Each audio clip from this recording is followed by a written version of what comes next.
alhamdulillah kita dapat bersama-sama dan ikhtiar mengadakan persidangan mengenai zakat ini bagi saya penting.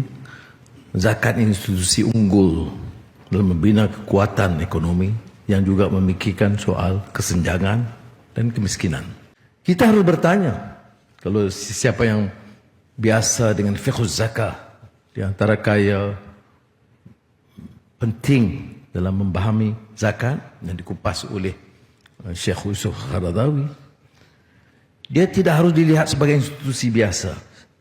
Sebab itu kejam sekali bagi orang yang mengurus zakat dan cuai dan khianat, kerana institusi ini terlalu penting dalam membina kekuatan umat.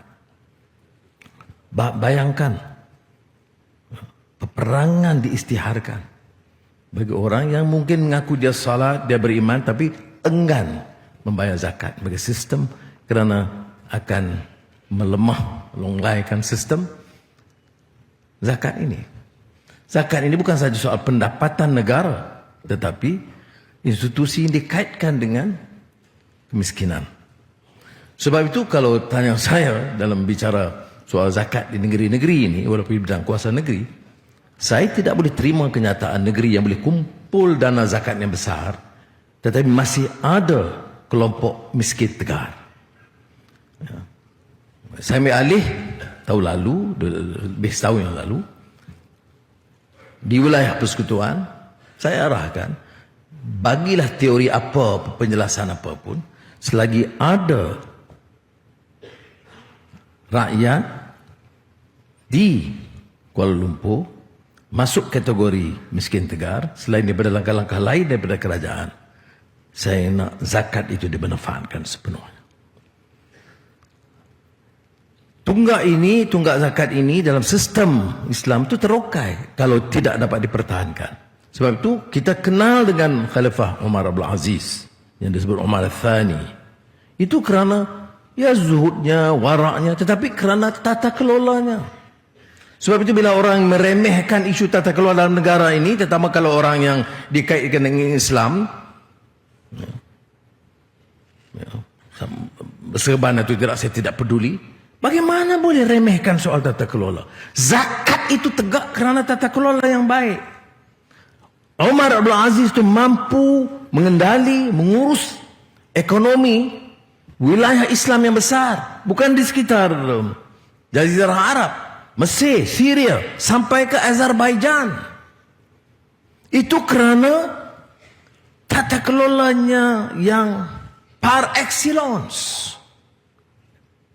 Jadi kita kenal tokoh-tokoh Islam itu dari sudut kepribadian, nilai, akhlak yang tidak tolak ansur tentang penyalahgunaan kuasa, guna kedudukan untuk memperkayakan diri dan keluarga. Saya aneh kalau saya pikirkan bahawa bagi kita ini tidak begitu penting. Ya. Negara kaya sebagaimanapun, kutipan zakat puluhan bilion ringgit sekalipun tidak mungkin berhasil menyelenggara dan menyelesaikan sebagian besar masalah kalau tidak diurus dengan baik. Pengurusan baik itu disebut tata kelola yang baik. Sebab itu ada kaitannya.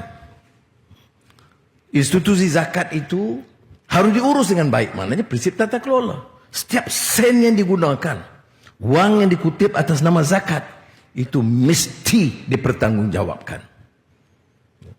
Dan seperti mana yang saya tegaskan tadi, apapun alasan untuk latihan, untuk pelaburan, untuk daya cipta dan peralihan teknologi dan transformasi digital yang semua perlu dikenalikan dalam negara madani ini, dia mesti, kalau zakat ini, selesaikan masalah basic kemiskinan tegar di kalangan rakyat kita. Jadi saya anggap persidangan ini, selain daripada bicara soal-soal lain, mesti kembali kepada pangkal, pokok pangkalnya. Zakat mesti diuruskan cara yang terbaik mungkin, itqan fil amal, par excellence, dan keutamaannya mesti selesaikan masalah basic di kalangan orang yang tidak punya keupayaan. Saya tak